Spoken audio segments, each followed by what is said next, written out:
Hello and welcome to a time special presentation for Thirukkural with the Times, where we explore real-world lessons from the classic Tamil text Thirukkural with motivational speaker, author and diversity champion Bharathi Baskar as she explores the masterpiece. Understanding cues without words is not possible for everyone. It requires what we now call higher order thinking skills. The ability to observe, infer, connect and conclude. Stories we grew listening to of kings and their wise companions often speak of the ability of the companions to understand the silent conversations. The author takes you through a few such stories, culminating in how Thiruvalluvar described the power of the unspoken. The art of taking cues is an old art. Older than management schools, older than strategy books, older perhaps even than written language. Long before people spoke of communication skills, there were those who understood without words. We grew up listening to stories of kings and their wise companions, Akbar and Birbal or Krishnadevaraya and Appaji. These stories were not merely about intelligence or wit. They were about something subtler, the ability to understand what was not said. One such story about Krishnadevaraya and Appaji is particularly beautiful.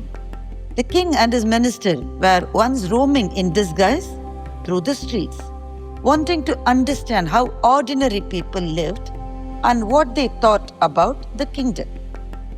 As they passed a small house, the aroma of boiling soup drifted into the street.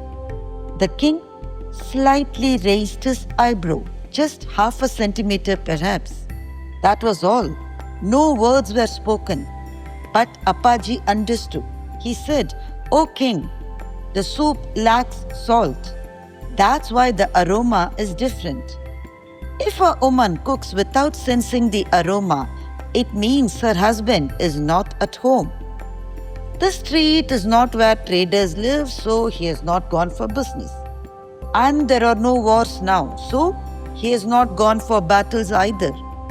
It can only mean he has deserted his wife and she lives in distress. The king said nothing, he simply nodded.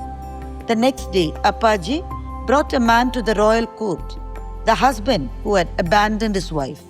With a stern warning from the minister, the man agreed to return home.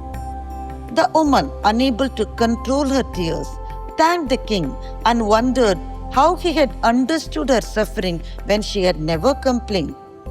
Appaji simply said, "The king knows everything and protects everyone." The story may or may not be history, but its truth is undeniable. A leader is only as strong as the person who stands next to him and comprehends what he does not say.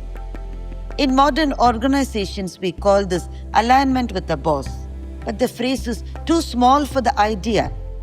The greatest leaders in history often had an intuitive second in command who could read their minds, anticipate decisions, and act before instructions were given.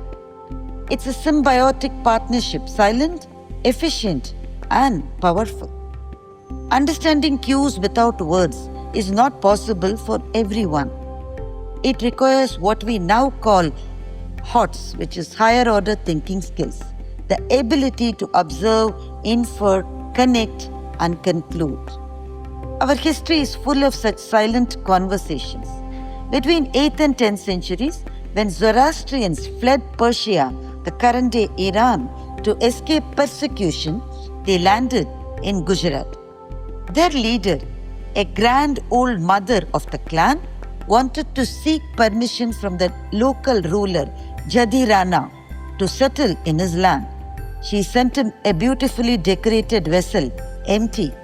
No letter, no message, just the vessel. The king understood. He filled the vessel to the brim with milk and sent it back. A silent message that his land was already full and could not accommodate more people. The leader of the migrants understood the cue. She added sugar to the milk and sent the vessel back again without spilling a drop. The message again was elegant and clear. We will dissolve like sugar in milk. We will not displace, but we will sweeten. The king opened the gates, and that's how Parsis came to India. And indeed, they have sweetened this current land. The Parsis came to India through a conversation in symbols, not words. Taking cues is the ability to see what others miss and hear what others do not say. Thiruvalluvar understood the importance of this long ago.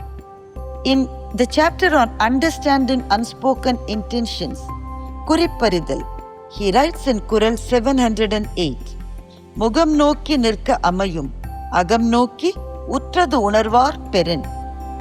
If the leader is blessed with a person who understands his mind by reading his face, the leader needs to just give a look.